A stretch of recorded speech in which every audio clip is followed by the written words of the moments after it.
sistema judicial post pandemia. Esta conferencia se ha programado en el marco de el proyecto de programas de conferencias denominado la función judicial y la defensa de la democracia. Primeramente voy a explicar en qué va a consistir, cómo va a ser la metodología que vamos a utilizar para el desarrollo de este evento, ¿verdad? Y posteriormente cuál será la agenda que vamos a desarrollar. Decirles de que este evento, ¿verdad?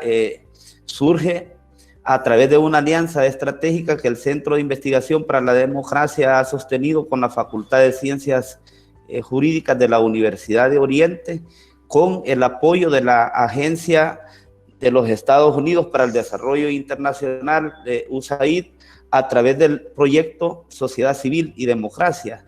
En ese sentido, ¿verdad?, es que se ha programado esta conferencia y que nos sentimos contentos de contar, ¿verdad?, con una ponente de alta calidad, ¿verdad?, una ponente que tiene mucho tiempo de formar parte de la Escuela de Capacitación Judicial y que con su experiencia nos va a ilustrar cuáles son los nuevos retos y desafíos que el sistema de justicia salvadoreño va a enfrentar a partir de esta pandemia.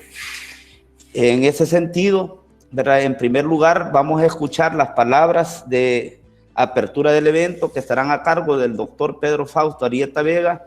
Posteriormente se dará apertura al desarrollo de la conferencia, la que estará a cargo de la doctora María Antonieta Josa de Parada. Posteriormente se va a abrir un espacio para preguntas y respuestas y por último tendremos las palabras de cierre a cargo del licenciado Rodolfo Misael Mejía Dietrich, director del Centro de Investigación para la Democracia. Entonces, sin más preámbulos, ¿verdad?, en estos momentos le concedemos la palabra al excelentísimo rector de la Universidad de Oriente, doctor Pedro Fausto Arieta Vega, para que proceda a dar las palabras de apertura de este magno evento.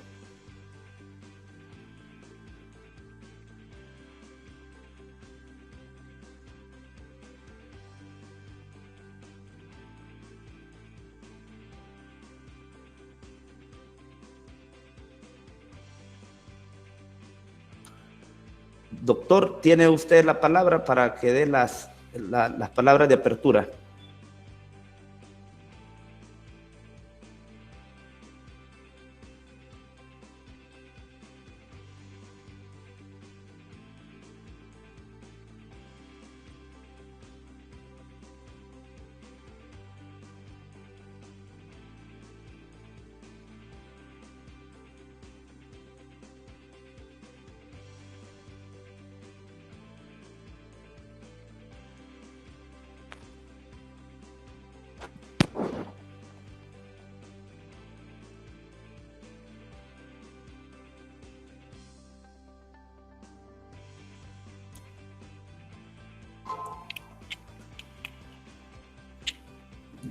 Doctor, ¿puede escucharme?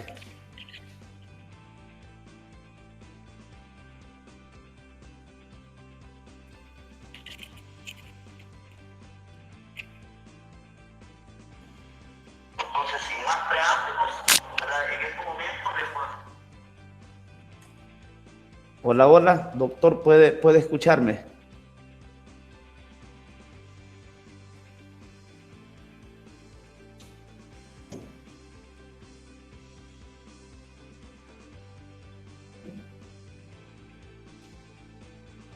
Ajá.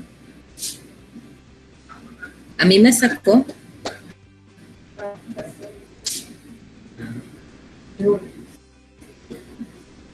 Pero ya está.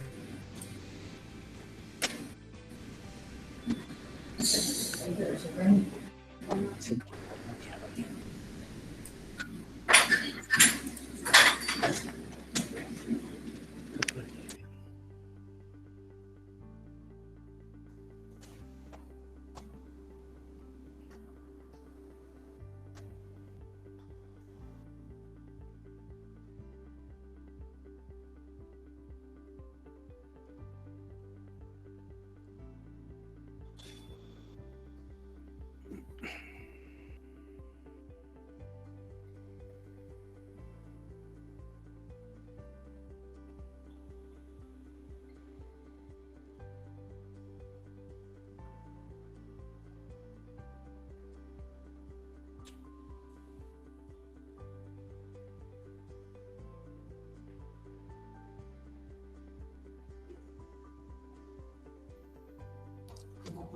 Sí. Con el teléfono estoy conectado. Hola, hola. Hola, hola.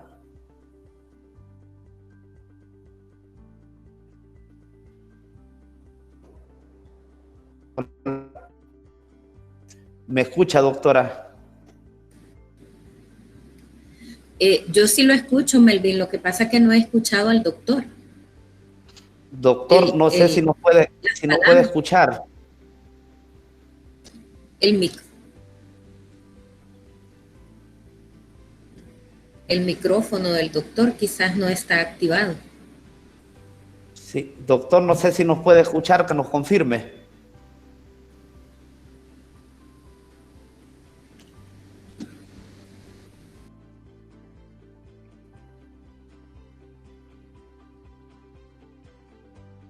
El doctor.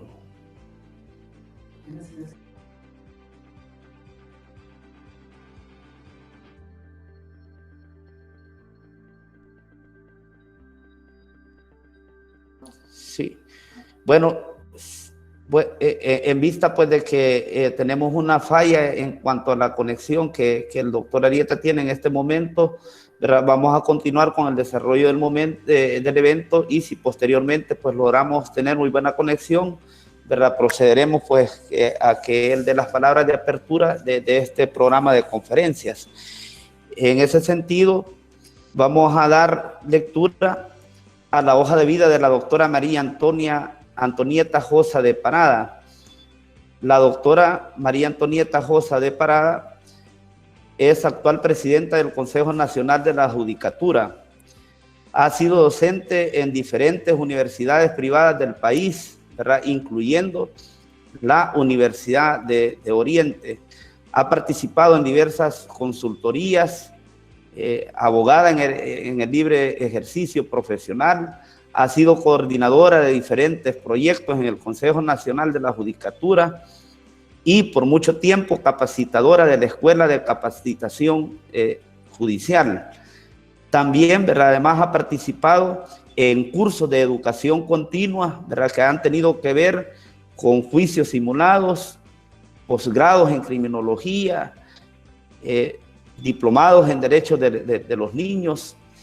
La doctora María Antonieta Josa de Parada también ha realizado diferentes publicaciones y ha sido coautora de diferentes módulos instruccionales para cursos y talleres de discusión. Ha recibido numerosos reconocimientos de distintas universidades, colegios de abogados nacionales e internacionales, de la Corte Suprema de Justicia, de la Fiscalía General de la República, del Ministerio de Defensa. En fin, ¿verdad? Contamos con una ponente de alta calidad y que últimamente pues ha obtenido también el grado de maestra en política anticorrupción en la Universidad de Salamanca, la cual pues obtuvo de manera virtual. Pudiéramos pasar leyendo mucho tiempo acá la hoja de vida de la doctora, ¿verdad? Pero para continuar con este evento, ¿verdad? Le damos la bienvenida a la doctora y le concedemos la palabra a efecto de que pueda iniciar con la ponencia sobre la modernización del sistema judicial post pandemia. Doctora, tiene usted la palabra. Doctora, tiene usted. Buenos días, probando, 1, 2, 1, 2, ¿se escucha? Melvin, ¿escucha? Sí, le escuchamos, doctora. Sí. Perfectamente, se escucha. Muy bien. Bueno, un saludo al excelentísimo doctor Pedro Fausto Arieta Vega, rector de la Universidad de Oriente, al licenciado Rodolfo Misael Mejía, quien es director del Centro de Investigación para la Democracia, CIDEMO, al personal del órgano judicial, de la Fiscalía General de la República, del mismo Consejo Nacional de la Judicatura, abogados, abogadas litigantes, estudiantes de las diversas universidades, de las escuelas de derecho del país y en especial estudiantes de la Universidad de Oriente. Tengan todos y todas muy buenos días.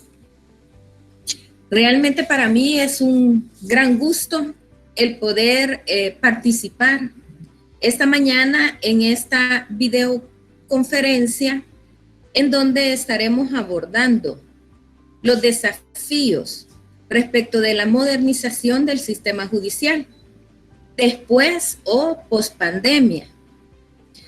Actividad que, como bien se ha dicho, se desarrolla en el marco del ciclo de videoconferencias organizado por el Centro de Investigación para la Democracia, por sus siglas CIDEMO, de la Universidad de Oriente, y con el apoyo de la Cooperación Internacional para el Desarrollo de los Estados Unidos de América, USAID, a quienes desde ya pues agradezco enormemente la invitación para compartir con todos y cada uno de ustedes.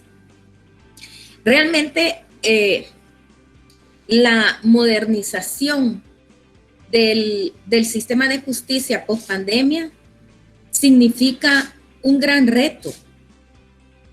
Y este reto no es exclusivo, ¿verdad?, de el sistema judicial, sino es a nivel de país.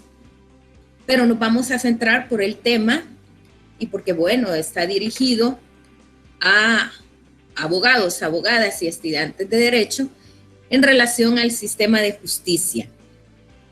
El tema ha resultado bastante retador. Déjenme confesarles que he estado realmente meditando, leyendo, buscando experiencias de otros países, investigando sobre qué se ha hecho o qué se está pensando hacer para no solamente reactivar toda la administración de justicia, sino también para modernizarla. Y he podido pues estructurar algunas líneas que modestamente espero que sean de mucha utilidad y que ilustren para todos los actores involucrados en la administración de justicia de nuestro país, en que cumplamos con esa misión, con esa función de servicio hacia la ciudadanía en beneficio de la justicia, de que ésta obtenga una respuesta pronta y oportuna ante las situaciones que se le presenten a nivel legal.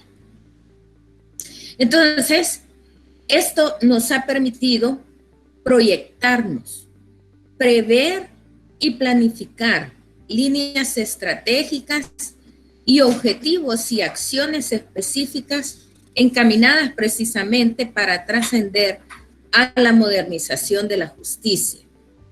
Modernizar el sistema de justicia es dotarlo, desde mi punto de vista, de todas las herramientas que estén a nuestro alcance para llegar a obtener una respuesta pronta y cumplida, que es el centro de la función jurisdiccional y que constitucionalmente le corresponde al órgano judicial.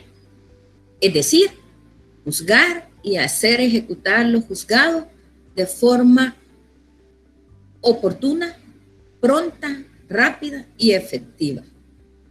Pero resguardando ahora la salud de los operadores de justicia y de los usuarios.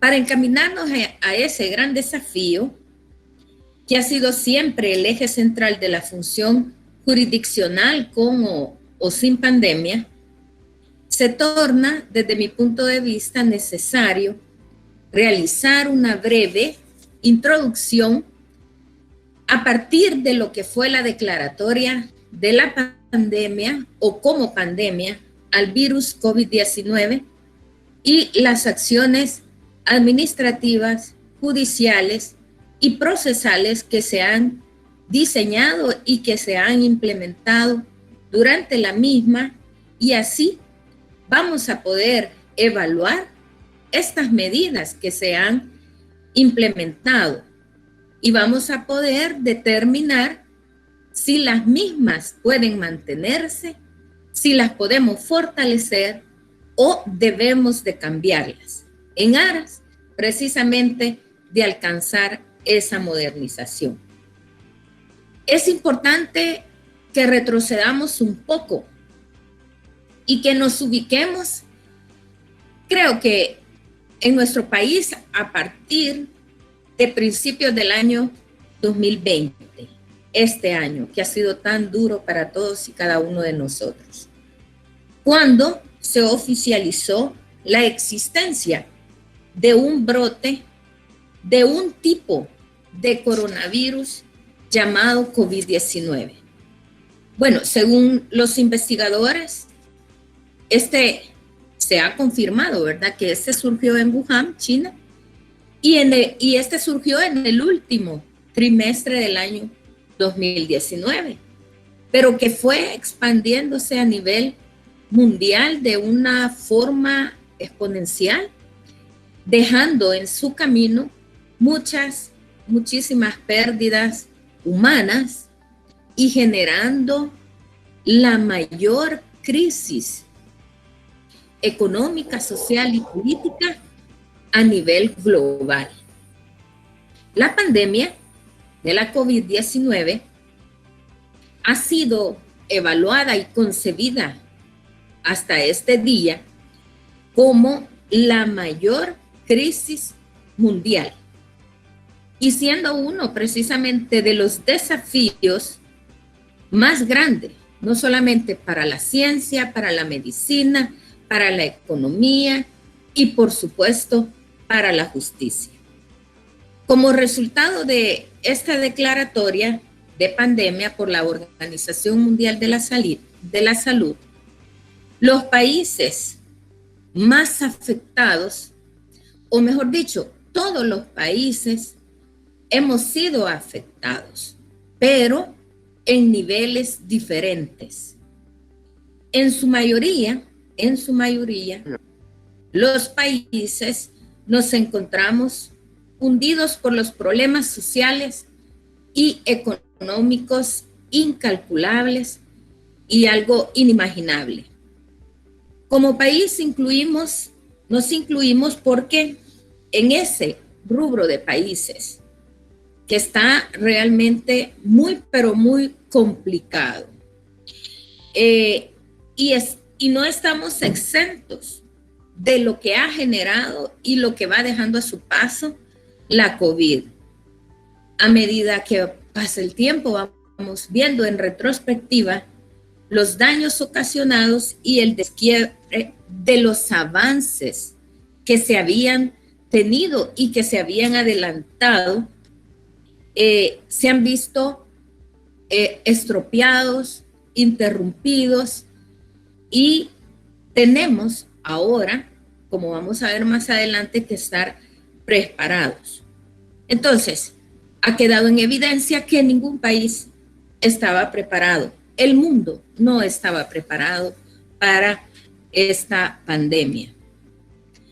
La mayoría de países optó como primeras medidas el confinamiento y el aislamiento para prevenir la propagación del virus, de forma que fuera imposible, es decir, que se tenía que detener la propagación porque los sistemas de salud tradicional no estaban preparados para ese colapso. Dentro de esas medidas se optó por el cierre de paso de personas por todas las fronteras terrestres, aéreas, marítimas, se limitaba los cargamentos de insumos, etcétera, etcétera. Pero todas esas medidas de confinamiento, aislamiento o distanciamiento social tiene a su base las declaratorias de emergencia de sanitarias en algunos países. en otros las declaratorias de alarma. Y solo en 2 países, incluyendo El Salvador, tuvo un régimen de excepción. Estos se activan, ya sea de alarma, de emergencias sanitarias o de excepción, se activan ante situaciones extraordinarias como es la pandemia de COVID. Nadie a estas alturas puede negar que las medidas tomadas para contener esa crisis de salud a nivel mundial han afectado grandemente a la administración de justicia. Y esto porque, si bien es cierto, estas no han sido dirigidas, digamos, de una forma directa al sistema de justicia, sí han incidido de forma negativa a dar una respuesta legal a los problemas que han sido sometidos a conocimiento judicial, agudizando el retardo en la respuesta, agudizando el retardo en la administración de justicia e incrementando la mora judicial. El crimen no para, en menor escala, pero no para. La violencia intrafamiliar, la violencia contra la mujer y los demás grupos vulnerables, hemos visto y tenido estudios y resultados de investigaciones que ésta se ha agudizado como consecuencia precisamente de ese confinamiento domiciliar y de la problemática laboral que también ha incrementado. Las obligaciones comerciales, mercantiles, estas continuaron. Se pudieron haber detenido, pero ahora hay que cumplir con las obligaciones. Esto nada más a forma de ejemplo. Estos que nos ilustran que ha sido y que es necesaria la intervención judicial para la solución de los conflictos que hayan sido sometidos a conocimiento del órgano judicial a través de los distintos juzgados. Las medidas entonces destinadas exclusivamente a evitar la propagación del COVID y proteger la salud de las personas generó que todas las instituciones vinculadas a la administración de justicia, del sector de justicia, implementaran medidas que equilibraran, buscando un equilibrio entre el derecho del ciudadano a obtener y someter una queja, un conflicto, una demanda, una denuncia, frente a las medidas de prevención y de protección de las y los funcionarios judiciales, del funcionariado judicial, así como de su personal, de los secretarios, colaboradores, personal de servicio y fiscales, defensa, abogados en el libre ejercicio, agentes de la Policía Nacional Civil, investigadores, peritos, etcétera. Todos los actores involucrados en el proceso, ya sea de investigación judicial o en los temas de derecho privado o social. Estas medidas fueron tomando vigencia a partir del decreto legislativo 594 del 4 de marzo del 2020, relativo precisamente a ese régimen de excepción, a la restricción de derechos constitucionales concretos para atender la pandemia de COVID-19.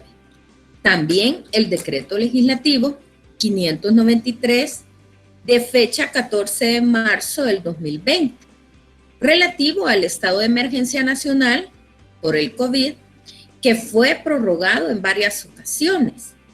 por medio de los decretos legislativos 622, 631, 634 y otros, así como los decretos ejecutivos 12, 14, 19, 21, etcétera, en el ramo de salud. Las medidas que el sector de justicia adoptó a partir del mes de marzo estuvieron enmarcadas en lo siguiente.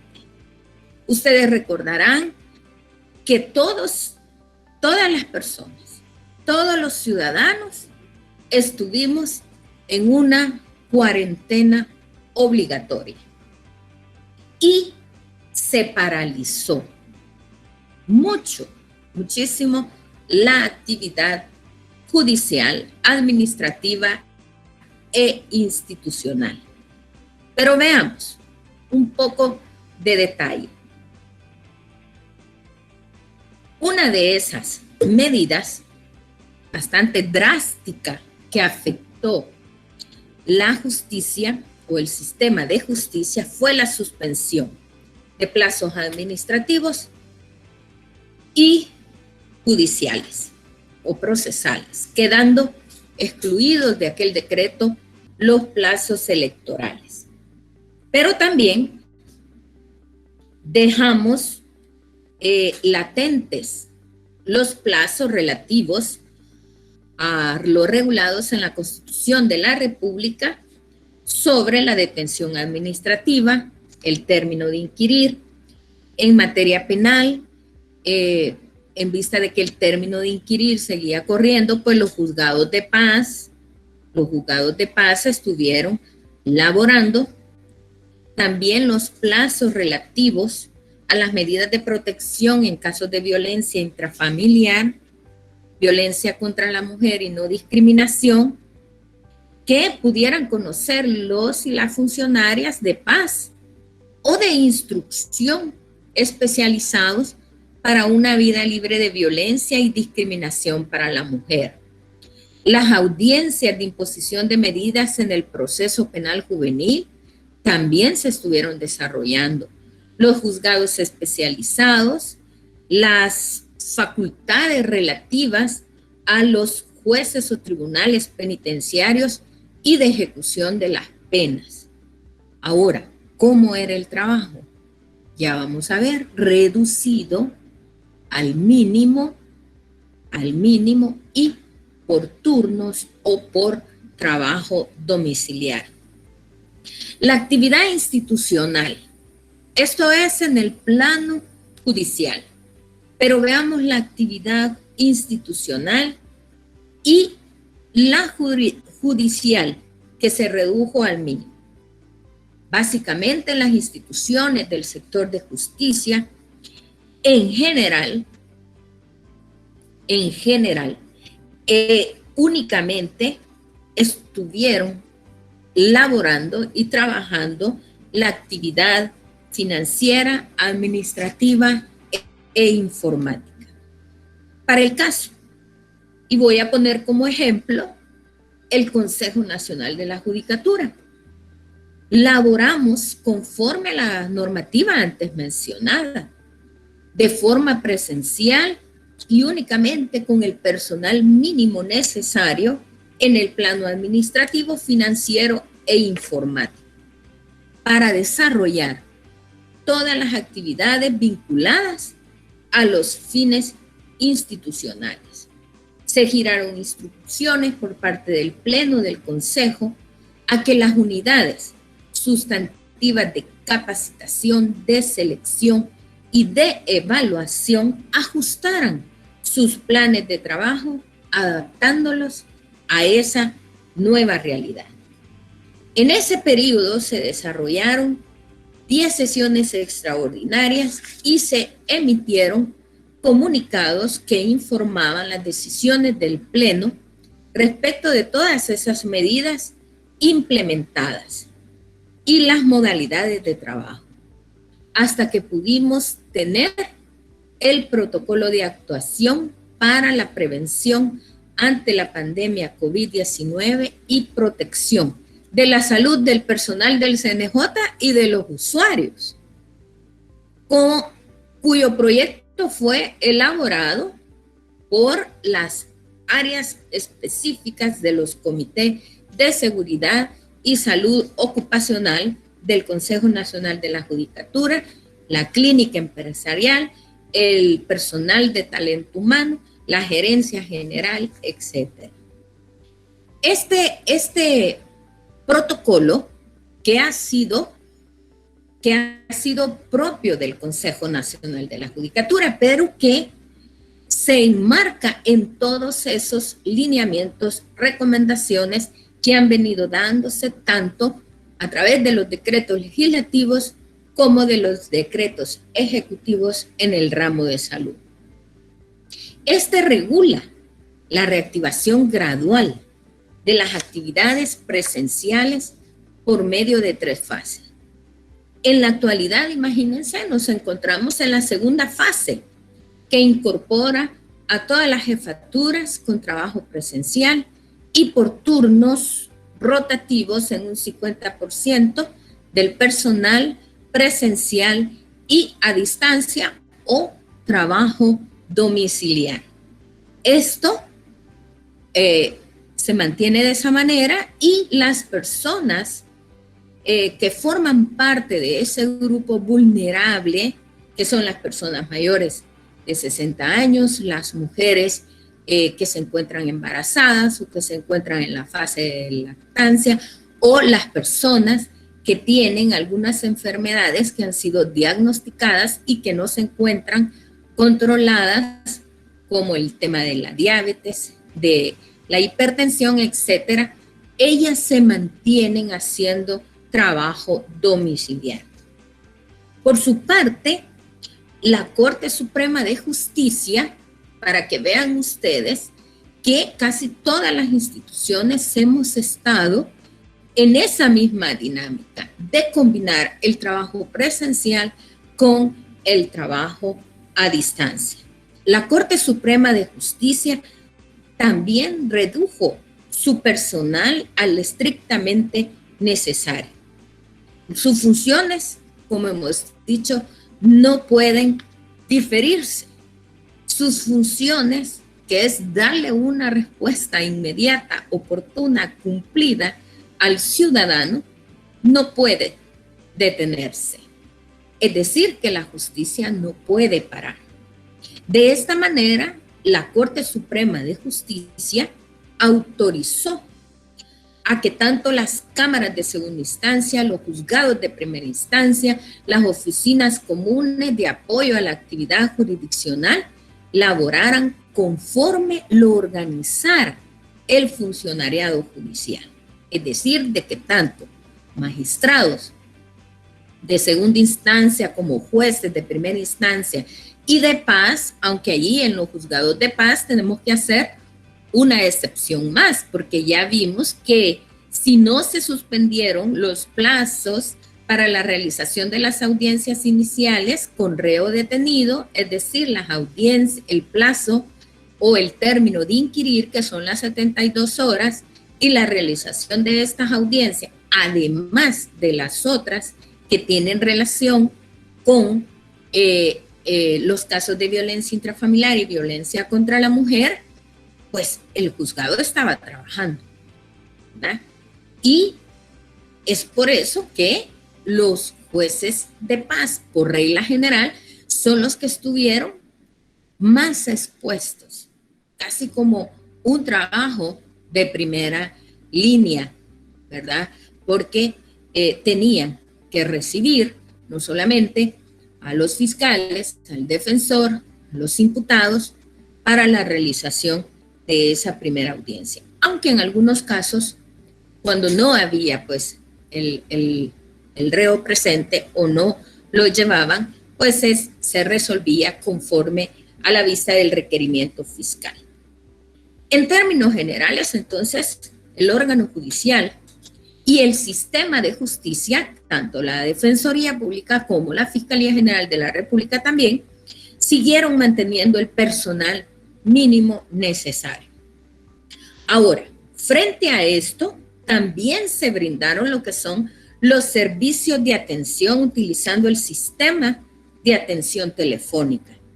También se activó y se autorizó el uso del correo electrónico y en los procesos de selección, en nuestro caso en particular, se mantenía de forma presencial, para el caso las entrevistas a los aspirantes, siempre guardando las medidas de distanciamiento social, el uso obligatorio de mascarilla, la toma de temperatura, la desinfección del calzado, el uso de mamparas, el alcohol gel que está ubicado en casi todas las áreas a través de dispensadores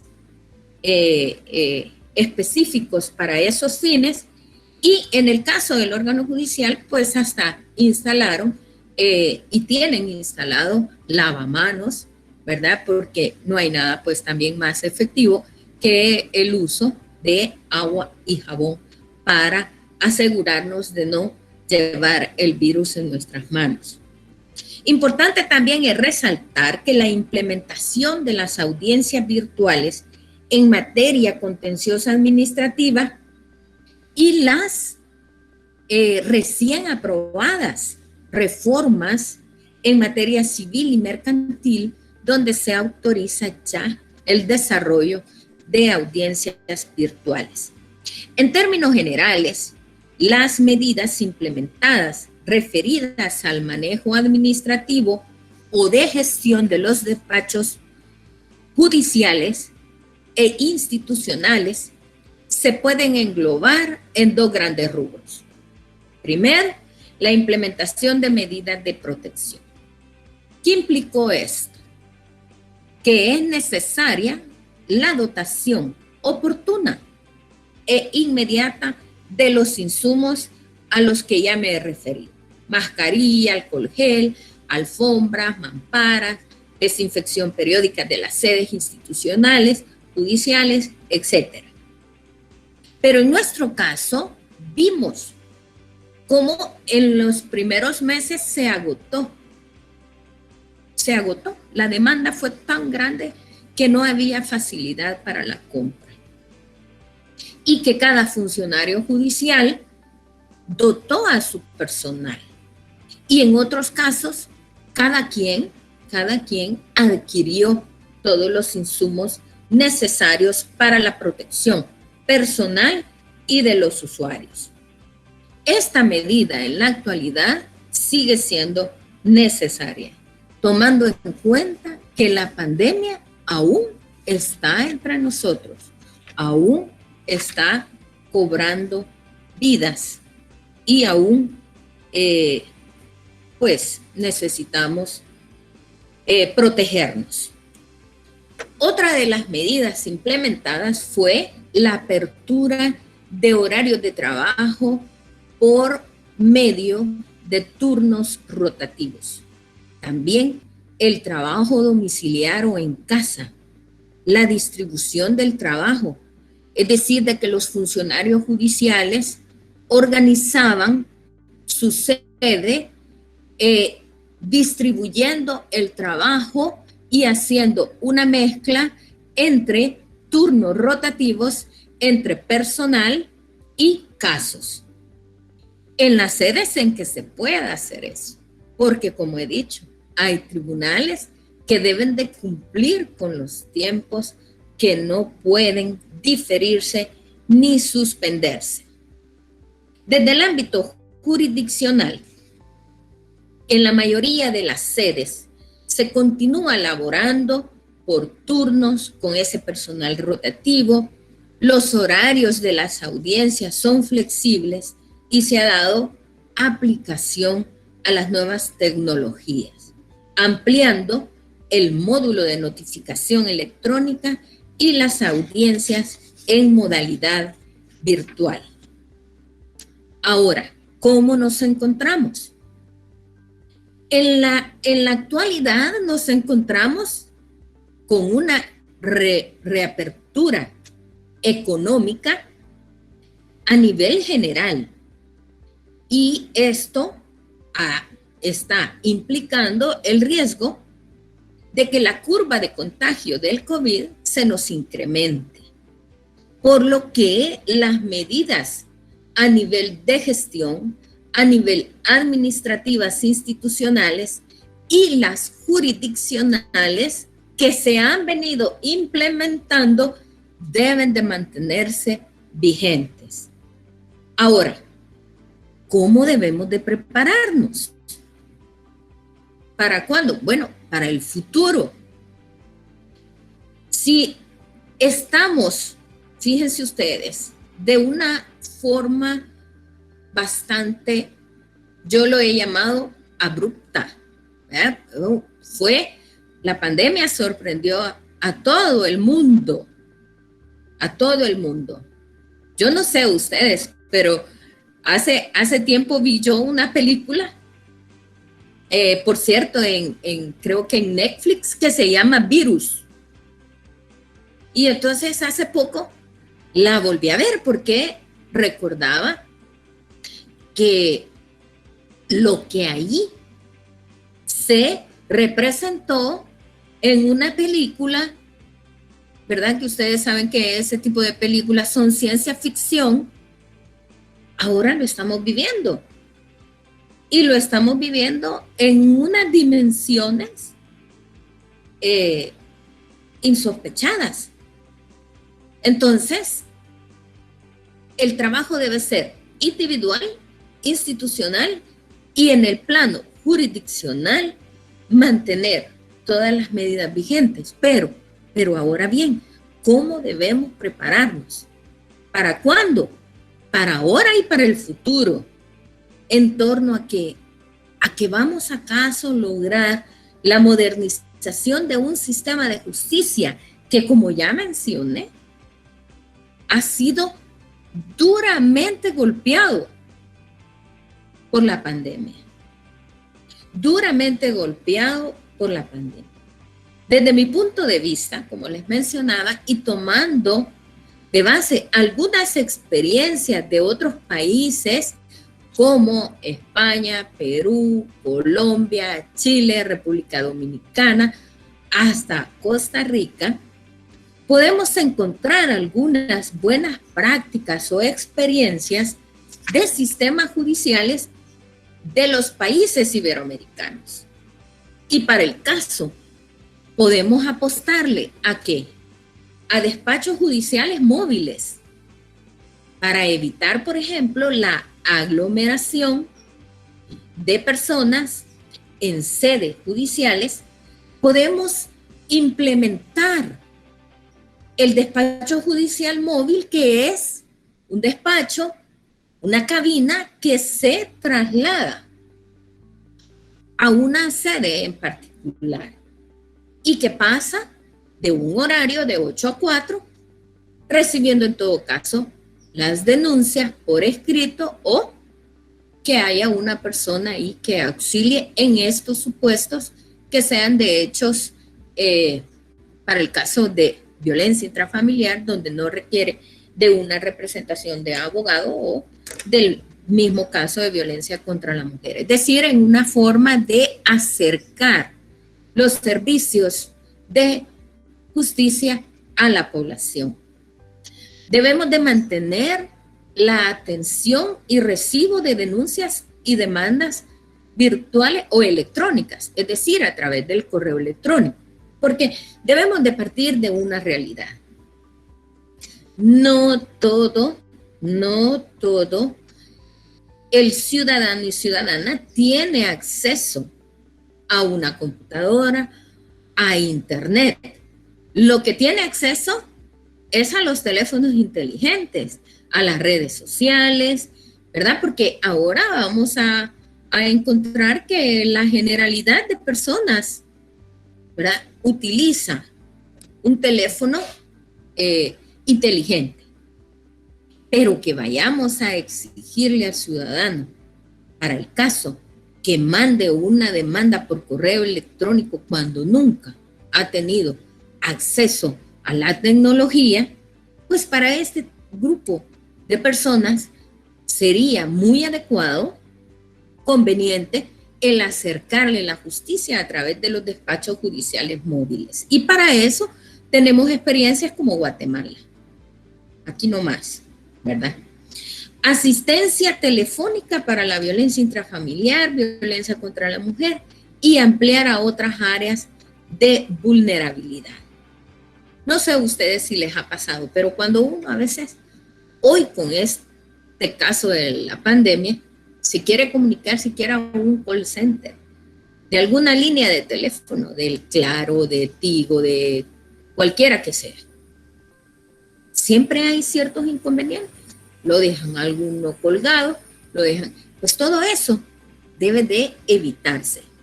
En cambio, la asistencia telefónica de la violencia intrafamiliar, que fue un número que implementó la Corte Suprema de Justicia, ha sido bastante efectivo. Entonces hay que mantenerlo. El diseño e implementación del expediente digital. Aquí tenemos experiencias como Panamá, como Perú, donde tienen el expediente digital. Lógicamente esto debe de ir combinado o debe de tener a su base la normativa adecuada y apropiada para esos fines. Y mantener o fortalecer la implementación de las audiencias virtuales en todas las sedes judiciales. Bueno, para ello, ¿qué implicará? Un plan estratégico integral de mejora en el sistema judicial. Este plan debe de elaborarse con todos los actores involucrados en el sistema de justicia. Me refiero a los abogados, me refiero a la academia, me refiero a la Fiscalía General de la República, a la Defensoría Pública, a todos.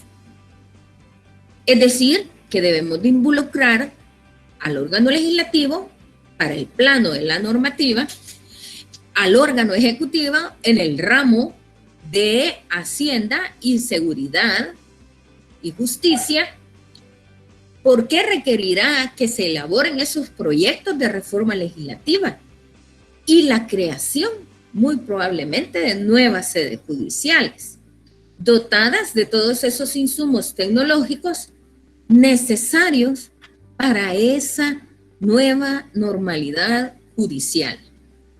El órgano ejecutivo en el ramo de Hacienda y de Justicia, porque deberán sustentar a través de los gastos, a través del presupuesto propio, la dotación que se requiere y se necesita, lo cual implica pues gasto público, sin perder de vista que debemos de buscar alternativas como la asistencia de países, ¿verdad? De ayuda, de cooperación financiera, asistencia técnica, con programas y proyectos de apoyo como es las embajadas, las diferentes embajadas, para el caso de Canadá, Estados Unidos, el proyecto siempre de USAID, y hay otros, ¿verdad? No solamente nuestros amigos, como son el Fondo de las Naciones Unidas, de la Organización Mundial, hasta de la misma Cruz Roja, etcétera. Hay muchos entes que pueden apoyar precisamente en un proyecto de país encaminado a fortalecer y a modernizar la justicia. No hay que perder de vista que las consecuencias entonces de esta pandemia y que nos ha generado esta crisis global económica vuelve un poco difícil, digamos, en estos momentos, pensar que se va a hacer una inversión grande para llevar adelante estos proyectos.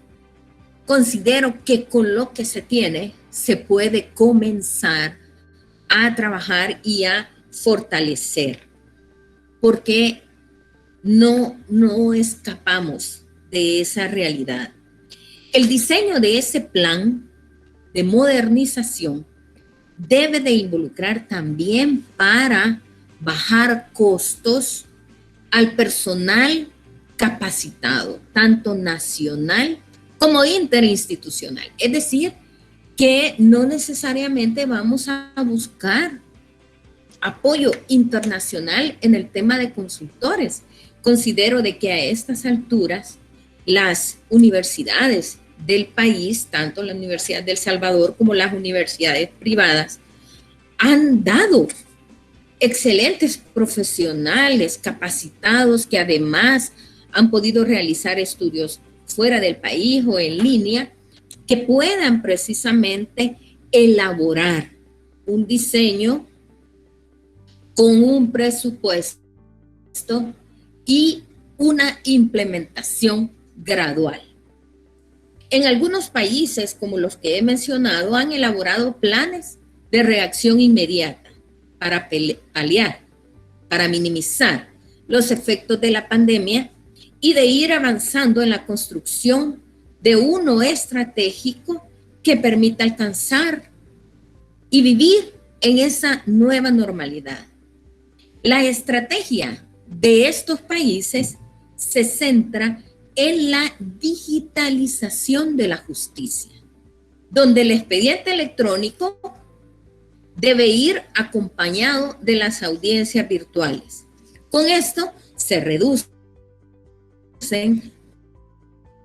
los costos y se potencia o se potenciza el trabajo domiciliar, acompañado, por supuesto, de una fuerte capacitación en el uso de las nuevas tecnologías aplicadas a la administración de justicia, en la gestión de despacho y a la base, por supuesto, una normativa adecuada que permita viabilizar el camino hacia la modernización de la justicia.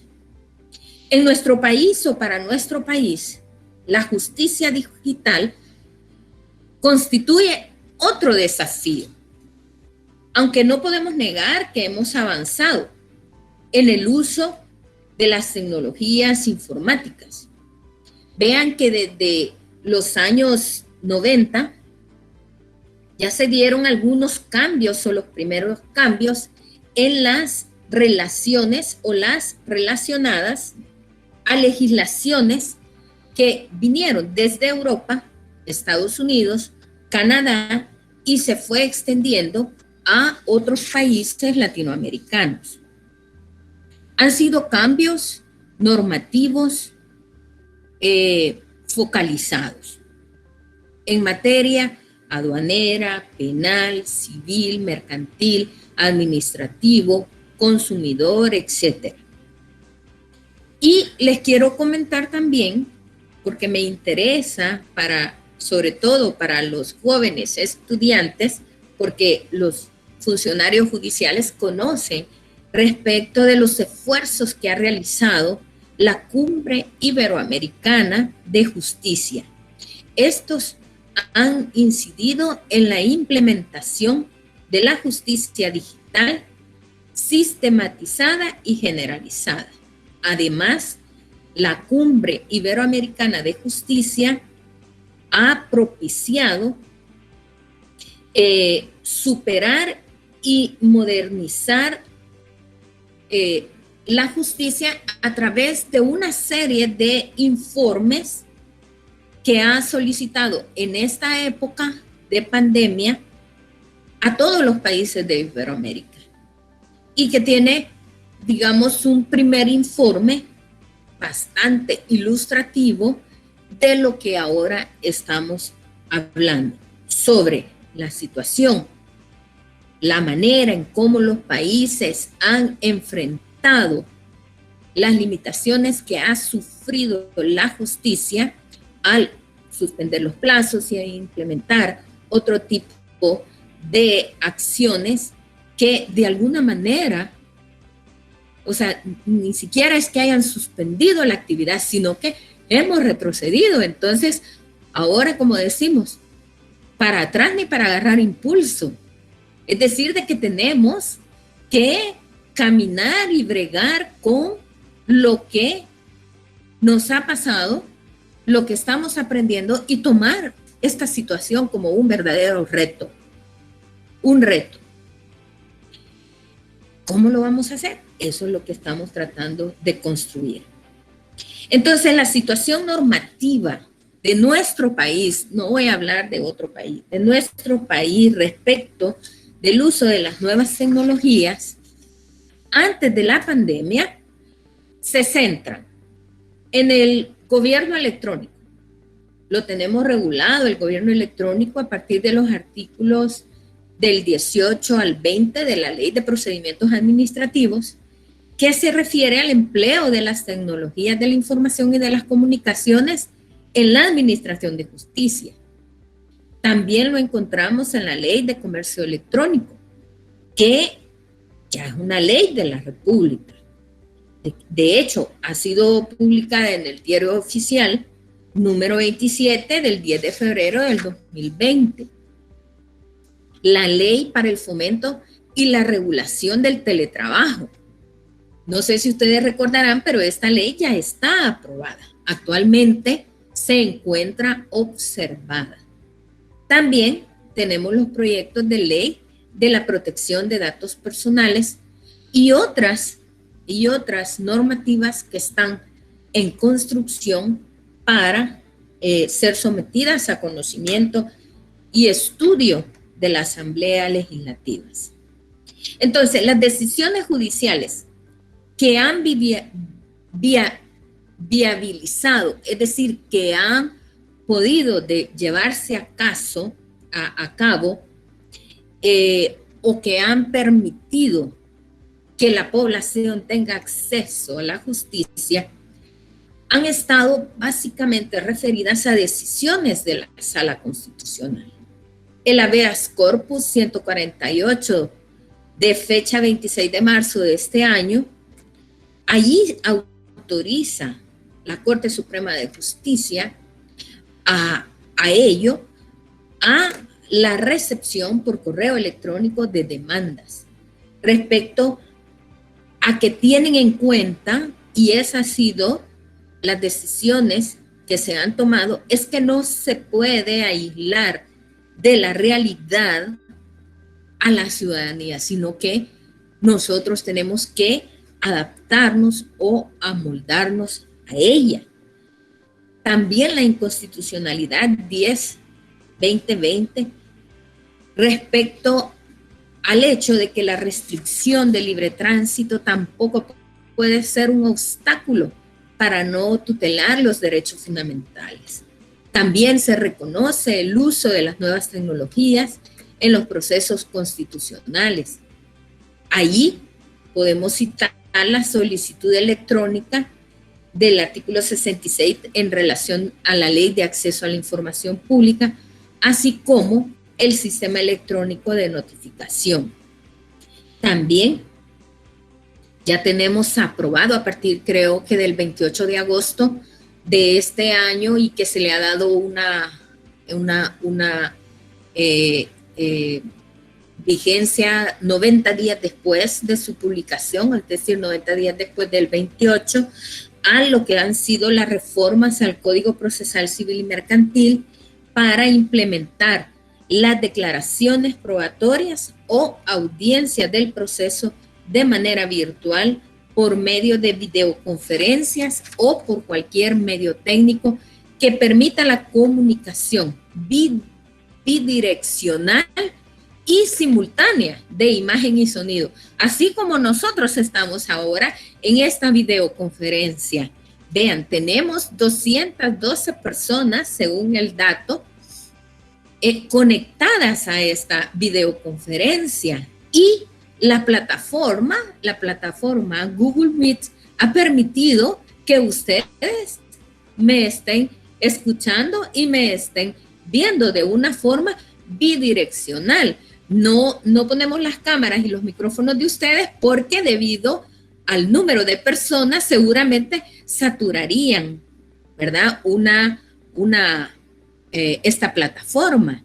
Pero si solo son dos partes procesales, o ponga dos abogados por un lado, dos por otro, el testigo, el juez o el tribunal, perfectamente puede sostenerse una actividad de este tipo. De hecho, les quiero comentar que como docente universitaria imparto la materia de técnicas de oralidad y les quiero comentar de que he podido llevar a cabo audiencias virtuales simuladas, las que hacía en el escenario presencial, las hemos tenido que llevar a cabo a través de la plataforma de lo que es Team de Microsoft. Y he podido tener, imagínense ustedes, de forma simultánea, en este caso al actor, al representante de una demanda, el demandante, el demandado. Los testigos han sido interrogados por medio de esta videollamada. Y he dirigido la audiencia, he resuelto objeciones, como si estuviéramos en ese escenario presencial. Ahora, en materia penal y en materia civil y mercantil, en respecto de la práctica probatoria, vamos a tener que hacer algunas valoraciones, lógicamente, más adelante, respecto del principio de inmediación. ¿Acaso debemos replantearnos o hacer un rediseño de lo que es el principio de inmediación? ¿Acaso la oralidad está limitada? Hay mucho, ¿verdad? Todavía por lo que podemos analizar, observar, pero estamos encaminados. La nueva realidad nos ha obligado, porque clases presenciales no hay. Pero ustedes, estudiantes, ¿verdad?, necesitan continuar preparándose. Su formación de grado no puede detenerse, sino que debemos de adaptarnos a las nuevas metodologías de la enseñanza y ustedes estar lógicamente dispuestos. Ahora, ¿qué implica esto? Lógicamente implica para el docente una mayor carga en cuanto a la preparación, etcétera. Y ustedes también, porque ahora sí, la enseñanza, aprendizaje colaborativa, ahora sí se volverá una realidad. Porque si ustedes no colaboran en estudiar, en leer y en entregar todas sus tareas, pues el aprendizaje se verá reducido o limitado. Entonces, ven ustedes que sí tenemos una base normativa informática, pública, de leyes que nos permite implementar. Ahora, preguntémonos, ¿con qué contamos? ¿Acaso contamos con la normativa que es suficiente para implementar la justicia digital? Primera pregunta. Segunda, ¿contamos con los planes y programas para la implementación de la justicia digital?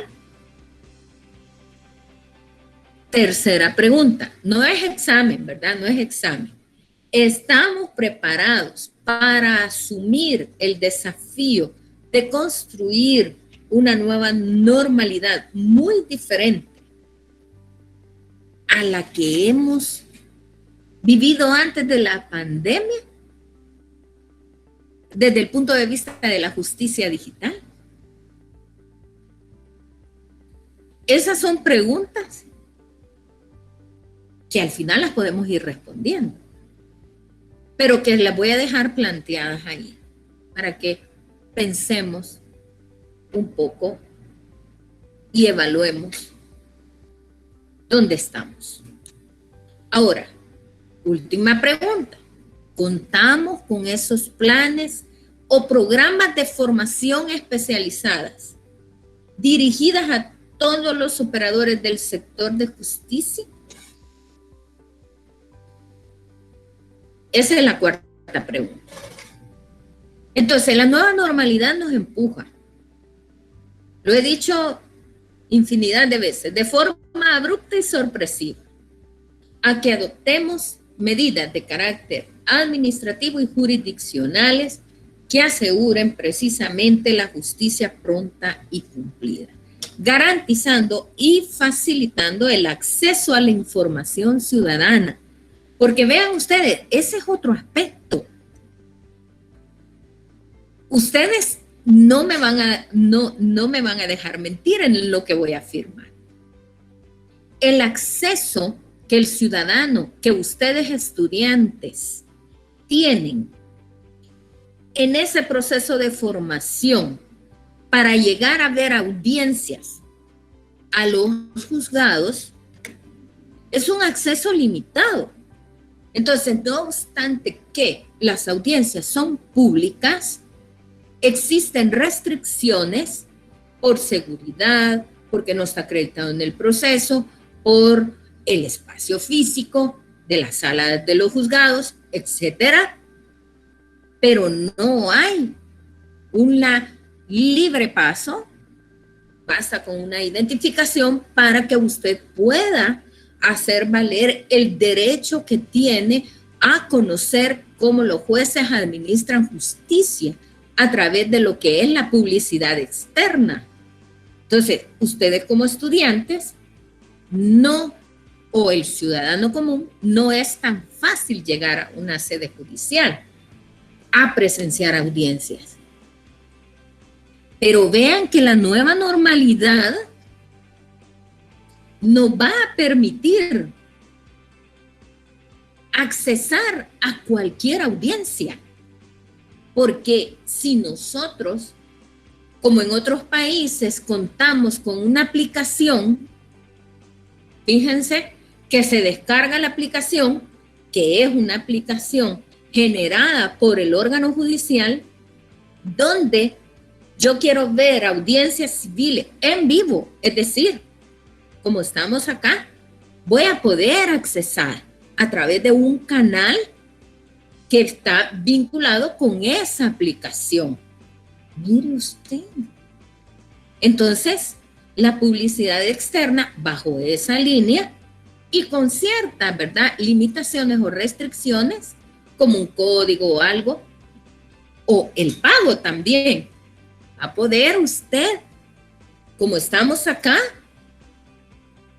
en esta dirección, poder visualizar, poder ver las audiencias.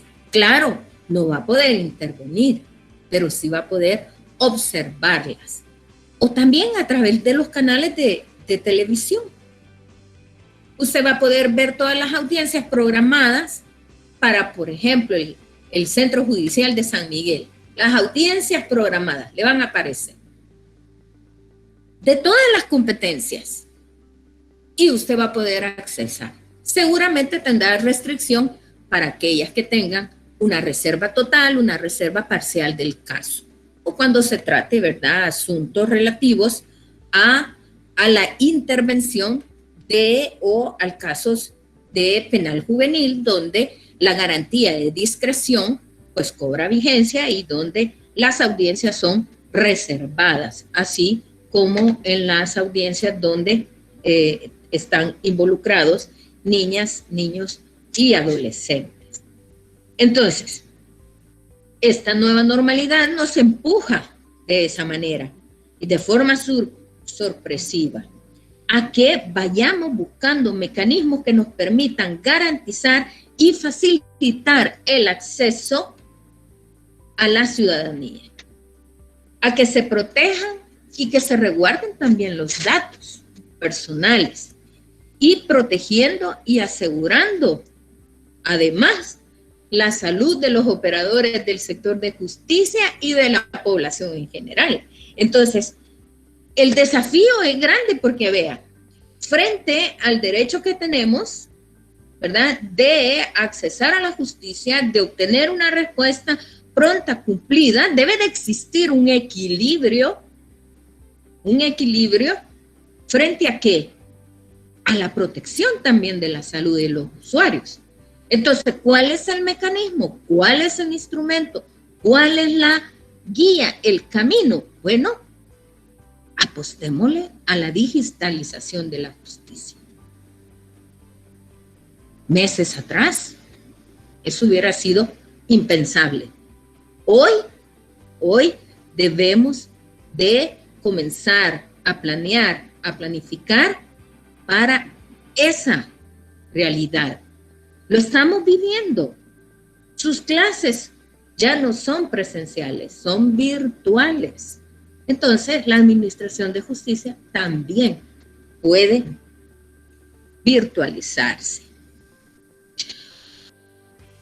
Para ir terminando en esta parte. No sé cuánto tiempo llevo, pero creo que he hablado algo. Sí, ¿Qué involucra? Perdón, doctora. ¿Sí? Doctora, le quedan aproximadamente 5 minutos del tiempo que se había Ahorita asignado. concluyo. Ay, Muy disculpe. bien. No, disculpen ustedes que si no me paran, no paro de hablar. Bueno, ¿qué involucra, para cerrar? Modernizar el sistema de justicia post-pandemia. Primero, planes estratégicos integrales basados en la nueva normalidad que contengan las siguientes acciones. Diseño e implementación del expediente judicial. Digital. Implementación generalizada de audiencias virtuales. Fortalecimiento del teletrabajo. Capacitación especializada. Analizar sobre la nueva configuración del principio de inmediación, considerando que es un principio del proceso como un mecanismo de acceso a la actividad probatoria. El desafío sigue siendo enorme y la adecuación de esos planes estratégicos y de trabajo requiere de la adquisición de bienes y servicios adecuados para afrontar la dinámica de la justicia digital, además de esa preparación adecuada de los servidores públicos y judiciales, sin menoscabar las garantías procedimentales y los derechos de las partes de los usuarios, garantizando la salud de los ciudadanos y del personal administrativo y de seguridad del tribunal. Para concluir, podemos afirmar que los esfuerzos que se han realizado por la Administración de Justicia frente a esta crisis sanitaria no solo resultan bastante positivos, sino que principalmente deben de significar una valiosa oportunidad para diseñar y establecer un eficiente sistema de administración de justicia para el futuro, siendo vital la participación activa y disposición de todos los casos que participan día a día en la función jurisdiccional. Con eso voy a cerrar mi intervención porque ya tengo bastante tiempo, pero pudiéramos pues seguir hablando y será quizás en otra oportunidad cuando desarrollemos el expediente digital con todos y cada uno de los pasos a seguir para su implementación. Muchísimas gracias nuevamente. Agradezco a la universidad, a ustedes como centro de investigación, a USAID, al doctor Pedro Arrieta, rector de la misma. Muchas gracias. Sí, muchas gracias, doctora. Después de haber contado pues con su ponencia, correspondía en este momento pasar al espacio de preguntas y respuestas, ¿verdad? Pero como por motivos técnicos, ¿verdad?, el doctor no pudo estar presente al momento de dar las palabras de apertura del evento, pero en este momento ya lo tenemos con nosotros, así que vamos a conceder la palabra al doctor Pedro Fausto Arieta Vega, rector de la Universidad de Oriente, para que dirija las palabras de apertura de este evento. ¿Verdad? Doctor, tiene usted la palabra, si puede escucharme.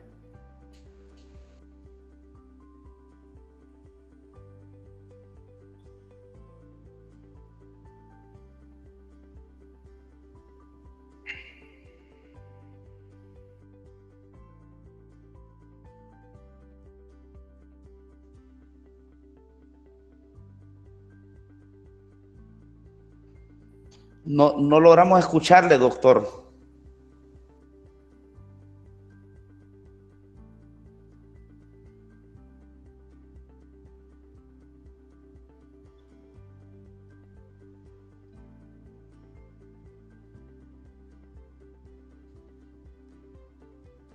No le logramos escuchar, doctor.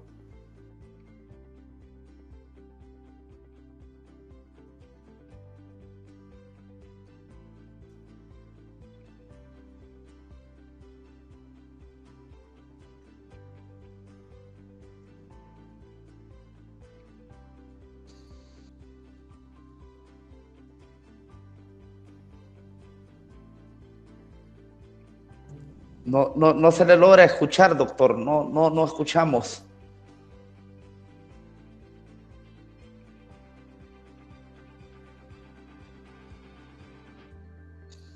Creo que está teniendo problemas.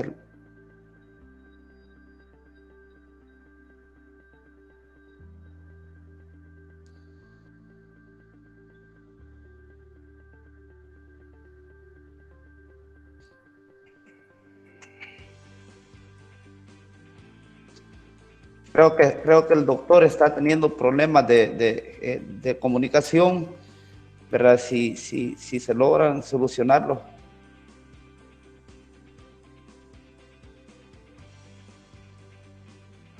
Bueno, creo que no va a ser posible, ¿verdad? Contar con las palabras, ¿verdad?, de apertura que estaban programadas para el doctor Arieta, y por cuestiones después de tiempo, ¿verdad? Le vamos a conceder la palabra al licenciado Rodolfo Misael Mejía Dietrich a efecto de que pueda, pasaríamos en este momento a la etapa de preguntas y respuestas. No sé si los asistentes tienen alguna pregunta, ¿verdad? Pueden hacerlo directamente a la doctora o pueden enviarlas a través del chat para poder evacuarlas, ¿verdad? Pero para mientras, por acá, doctora, tenía una pregunta que habían hecho unos estudiantes hace unos momentos. Y decía acá esta pregunta: desde su punto de vista profesional, ¿considera que el choque entre los órganos de Estado ha afectado en la modernización del sistema judicial? Pero esa es la primera pregunta que teníamos por acá. Sí, las diferencias entre órganos es con natural, ¿verdad? A la función de cada uno de ellos. Ahora, que se ha afectado en la modernización, no podría hablar o responder, porque la modernización viene después. En estos momentos estamos de alguna manera prácticamente sobreviviendo. Es decir, estamos manteniendo al máximo con grandes esfuerzos. Estamos con grandes esfuerzos, pero con poco personal, con el personal mínimo. Porque si usted no sé si tiene conocimiento, pero existe un gran número de personas que están fuera de sus trabajos. ¿Por qué? Porque están con problemas por ser personas mayores de 60 años o porque se encuentran en ese rubro de personas vulnerables. Entonces, el esfuerzo de las personas que están trabajando mínimamente es grande. Entonces, el choque, por así decirlo, la diferencia, yo la veo más como diferencias que como ese choque como tal. Definitivamente no está en relación a la modernización, sino está enfocado más en estos momentos, en el presente, no en el futuro. Yo realmente considero de que en un futuro sí puedan haber ciertos entendimientos entre órganos para poder llegar adelante a la modernización que se requiere, porque ya vio usted que necesitamos no solamente de los planes, sino de las leyes y del dinero.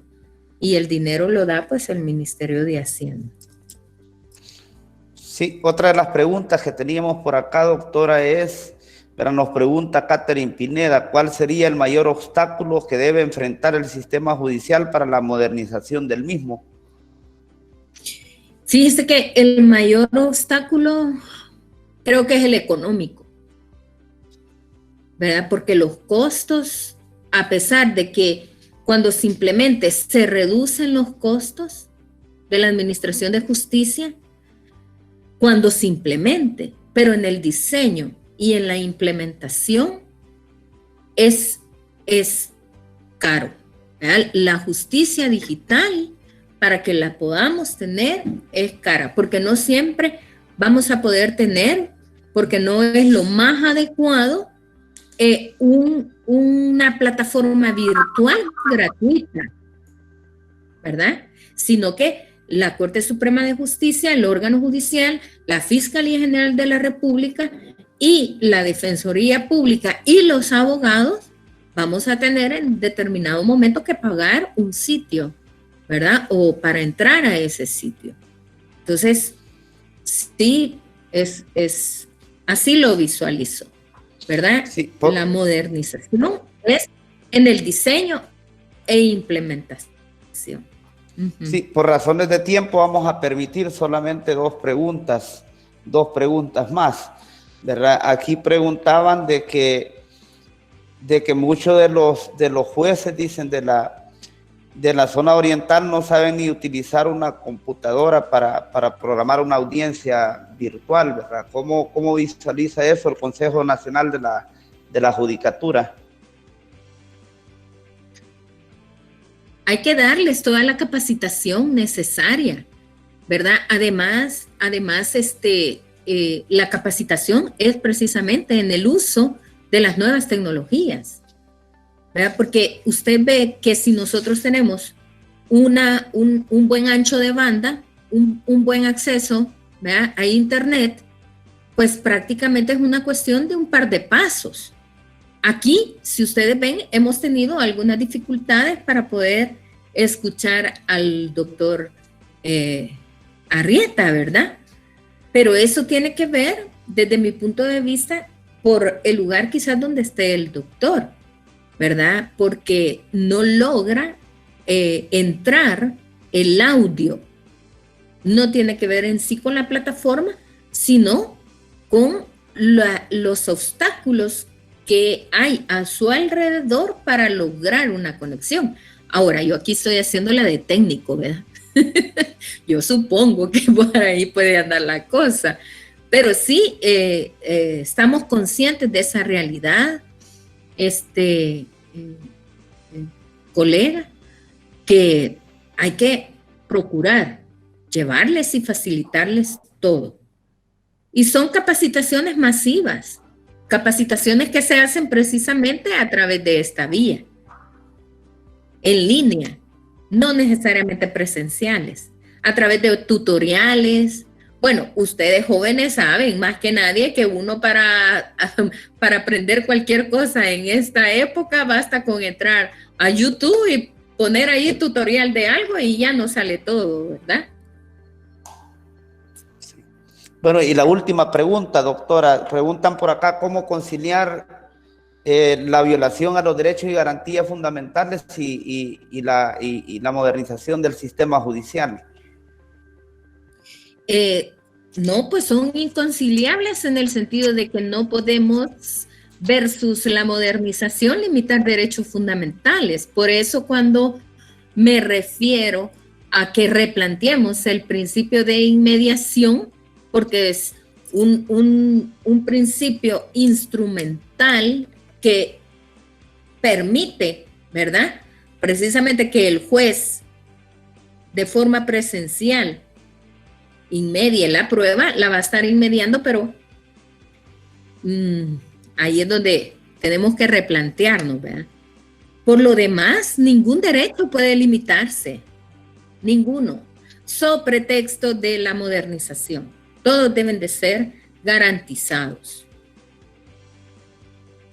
Sí, muchas gracias, doctora, por su participación. Y en estos momentos, pues, le concedemos la palabra al licenciado Rodolfo Misael Mejía Dietrich, director del Centro de Investigación para la Democracia, a efecto de que pueda dar las palabras de cierre en relación a este evento. Rodolfo tiene la palabra. Muchas gracias, licenciado Espinal. Desearles a todos los presentes muy buenos días, en especial a todos los estudiantes de las diversas universidades de la región oriental que nos honran con su presencia virtual, a representantes y actores de la sociedad civil, a profesores e investigadores que hay de las diversas universidades de la región oriental y a colegas abogados, ¿verdad? Comentarles que el Centro de Investigación para la Democracia, CIDEMO, es un centro de pensamiento que surge a raíz del acuerdo de cooperación firmado entre la Universidad de Oriente y la Agencia de los Estados Unidos para el Desarrollo Internacional, USAID, en el marco del proyecto de sociedad civil y democracia en la región oriental. El centro busca promover e impulsar la formación ciudadana de toda la sociedad civil para que ésta conozca sus derechos y pueda monitorear en esa instancia el trabajo institucional de las diversas, digamos, ministerios que componen el gobierno central. Hoy corresponde a un órgano muy importante que es el órgano judicial en relación con el Consejo Nacional de la Judicatura, que tiene esa conexión, y agradecer la excelente ponencia de esta mañana que tiene que ver con la modernización del sistema de justicia en el contexto post-pandemia, brindada por la doctora, la presidenta del Consejo Nacional de la Judicatura, la doctora María Antonieta Josa. Me recuerdo de esa elección en la Matías Delgados como representante de parte de la academia. Ahí estuvimos presentes también con el doctor Pedro Fausto Arieta, y comentarle que es bienvenida y esperamos volver a tener su participación con esta distinguida Casa de Estudios Superiores. Y como usted lo comentaba, pues realmente es una realidad que no puede escapar a nuestro contexto social, a nuestro contexto económico y político actual, que el escenario propicio para realizar un abordaje en este contexto de pandemia y profundizar sobre los desafíos y retos que tiene la Administración de Justicia en el aspecto de modernización es totalmente fundamental, porque como CIDEMO tratamos de acercar la justicia, que ésta pueda tener mayor conexión con el ciudadano de a pie, que pueda tener un mejor derecho de acceso a la justicia y a la tutela judicial efectiva. Comentarles que la legitimación de este evento corresponde específicamente a una línea de investigación que maneja el Centro de Investigación para la Democracia, que tiene que ver con el Estado de Derecho y el órgano judicial como tal, donde nos centramos en esa evaluación, ¿verdad?, de cómo funciona el Estado de Derecho en El Salvador, analizar las características inclusive del Poder Judicial, su rendimiento institucional, su relación con otras instituciones del Estado, como lo es el Consejo Nacional de la Judicatura, y qué más alta presencia podemos tener que la presidenta nos esté dando esta conferencia magistral, y sobre todo pues buscar como proyecto desde la región oriental impulsar a la ciudadanía a la búsqueda de un Estado social, constitucional y democrático de derecho, que también no es que escapa a algunas deficiencias de la Administración de Justicia, algunos desafíos que han revivido en este contexto de pandemia.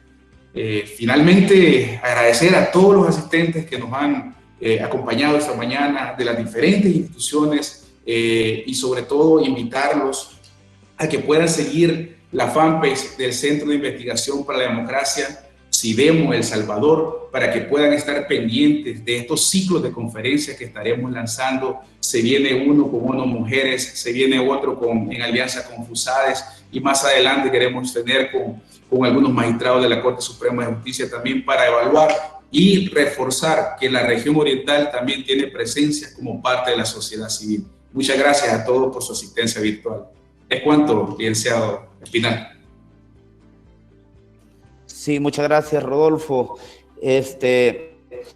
Bueno, para ir finalizando este evento, nada más, ¿verdad?, agradecer, como dijo el licenciado Mejía Dietrich, a todos los presentes, ¿verdad?, por haber participado en este evento, y en especial para la doctora María Antonieta Josa de Parada, y que esperamos pues tenerla en otra oportunidad. solicitarle una disculpa en nombre del rector, ¿verdad?, de la Universidad de Oriente por los problemas técnicos que pudo tener para poder conectarse, pero a la distancia dice que le envía un fraterno saludo. Así que hemos llegado al final. Sí, perdón. Sí. Muchas gracias. Igualmente el saludo para el doctor. Muy apreciado. Sí. Gracias, doctora. Entonces, les manifestaba que hemos llegado a la finalización de este evento, ¿verdad? Y espero que nos acompañen en la próxima conferencia que va a versar sobre el Estado de Derecho el próximo 16 de septiembre, ¿verdad? FUSADE va a presentar un informe sobre el Estado de Derecho en el país, ¿verdad? Así que muchas gracias a todos los asistentes. Esperamos vernos en otra oportunidad.